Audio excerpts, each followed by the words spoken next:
G'day, my name is Kevin Manning. I'm executive pastor at Casey City Church in Narre Warren in Victoria. I want to speak to you about a bill that faith leaders right around Victoria are very concerned about.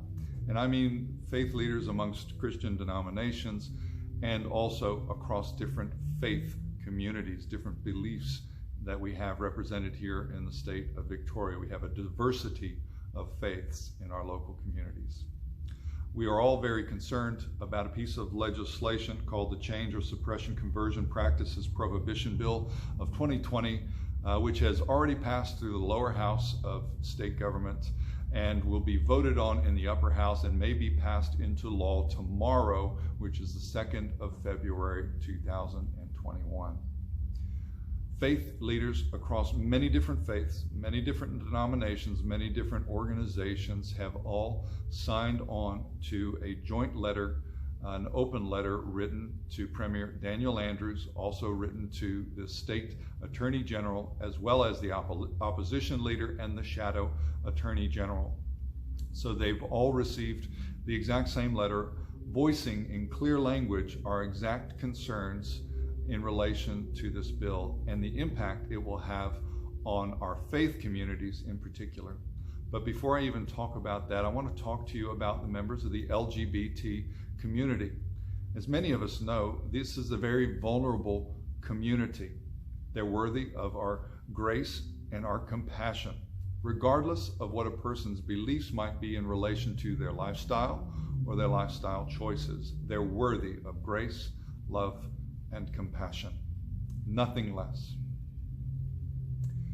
The members of the LGBT community who decide to exit that lifestyle, up until now, have been able to choose what sort of assistance and support they would like to access. They've been free to choose. That right is going to be taken away from them if this passes into law tomorrow. No longer would a psychologist, psychiatrist, medical practitioner, counselor, or faith community be able to assist that person to live according to their biological gender if they should choose to do so. It would be against the law for us to assist them. The simple act of praying with someone, simple act of speaking to them about, for instance, what the Bible has to say about God created them male and female.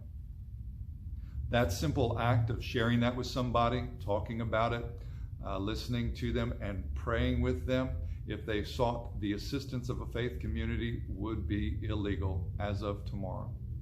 So this is a huge concern. Firstly, for the member of the LGBT community who would seek to come out of that. If they seek to come out of that, that's their free choice, and that assistance, loving, compassionate, and kind, should be available to them. Now, many of the cases, this handful of cases that were referenced in the government's discussion documents that they released prior to this legislation, as I said, they wouldn't hold up in court. There's a handful of them, and in truth, if these things are true, then they should have been investigated and they should certainly have been reported, and a question needs to be asked of La Trobe University as to why these things were not reported and investigated by the police. In counter to the case that was made through La Trobe University that this legislation is based on, a counter presentation is being submitted to you today. Please go and check it out. It's free. You can download it. You can go to freetochange.org and you can download this document. Is called Research and Reality, and it is a survey of 78 ex-LGBT people who have exited the LGBT community. They were free to choose the assistance and the support that they desired. Many of them chose the support of a faith community. Almost all of them chose to have a blend. Might be psychiatric, might be psychological, could have been counseling, could have been a mix of medical, as well as support of a faith community. Whatever they chose, they were able to be assisted to live according to their biological sex, which was their desire.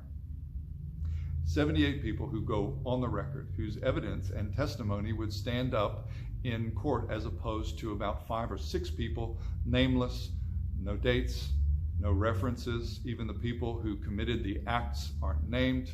These things have never been investigated. I would encourage you to go to freetochange.org and investigate the video testimonies that these people have recorded and put up for you. And I applaud their courage in stepping up to go on the record in the way that they have. Many of them have suffered abuse and being slandered as a result of even just coming out and saying that this is what they've chosen to do and this was their experience. So this passes into law tomorrow. We instantly create some second-class citizens amongst our most vulnerable community in Victoria. And as I said before, regardless of how anyone feels about their lifestyle choices in the past or even their future lifestyle choices, they're worthy of compassion and they're worthy of having the freedom to actually choose the support that they receive. So I want to encourage you to go and check that out. You can also have a look at the open letter that was written to the Premier, the Attorney General, and the shadow opposition leader and shadow Attorney General. So you can go and listen to that there. I would encourage you to please consider these things deeply. Consider the kind of community that you would like for us to live in here in Victoria. Do we want faith leaders being sent to prison? Do we want second-class citizens amongst one of our most vulnerable people groups here in Victoria? I think it would be no on all of those points to anyone who thinks for a moment. So I offer these things for your consideration. Please go and have a read of them. The open letter can be found at our church website. We posted it there.